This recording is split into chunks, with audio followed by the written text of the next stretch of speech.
Hi friends. Varahi Devi ఈ అమ్మవారికి ఆలయాలు చాలా అరుదుగా ఉంటాయి. అండ్ వారాహిదేవి ఆలయాల్లో దర్శనం కేవలం 2-3 గంటలు మాత్రమే ఉంటుంది. అది కూడా రాత్రి వేళ కానీ తెల్లవారుజామున మాత్రం ఉంటుంది.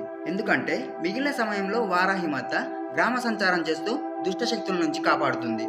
అయితే ఈ అమ్మవారి చరిత్ర ఏంటి? అమ్మవారిని రాత్రి సమయంలోనే ఎందుకు దర్శనం చేసుకోవాలి?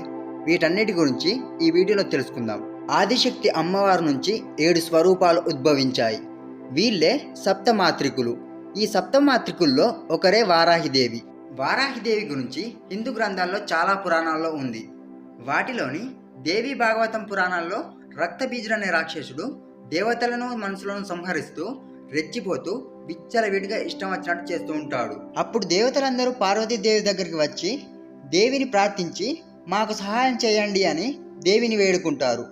అప్పుడు పార్వతీదేవి దుర్గామాత రూపంలోకి మారి రక్తబీజుడితో యుద్ధం చేయడానికి బయలుదేరుతుంది. అయితే దుర్గామాత రక్తబీజుడితో యుద్ధం చేస్తున్నప్పుడు రక్తబీజుని ఖండించడం ద్వారా రక్తబీజుడి నుంచి రక్తపు బొట్టులు కింద పడతాయి. అసలు విషయం ఏంటంటే రక్తబీజుడికి ఒక వరం ఉంది.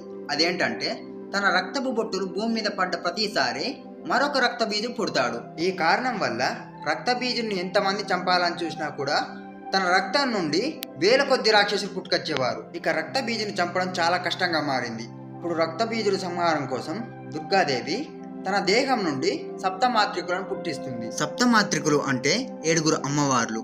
7 అమ్మవార్లు కూడా దుర్గాదేవి యొక్క స్వరూపాలే. ఈ సప్తమాత్రికులకు తాంత్రిక శక్తులు ఉంటాయి. ఈ సప్తమాత్రికుల పేర్లు ఏంటంటే బ్రహ్మాని, మహేశ్వరి, కౌమారి, వైష్ణవి, వారాహి, ఇంద్రాని, చాముండి.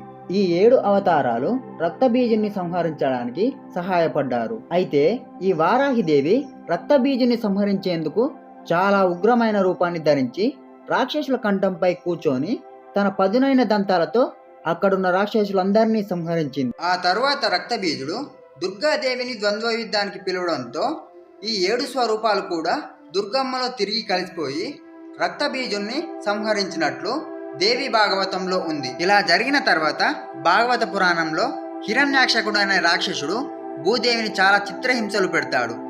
కానీ భూదేవిని చిత్రహింసలు పెట్టడానికి ముందే హిరణ్యాక్షకుడు వారాహిదేవి కోసమై కఠోరమైన తపస్సు చేసి వారాహిదేవిని ప్రసన్నం చేసుకున్నాడు. అప్పుడు వారాహి అమ్మవారు హిరణ్యాక్షకుడికి ఏం వరం కావాలి అని అడిగితే నాకు అమరత్వం కావాలి అని కోరుకుంటాడు. వారాహి మాత మాత్రం అమరత్వం ఇవ్వడం కుదరదు అని సూటిగా చెప్పేస్తుంది.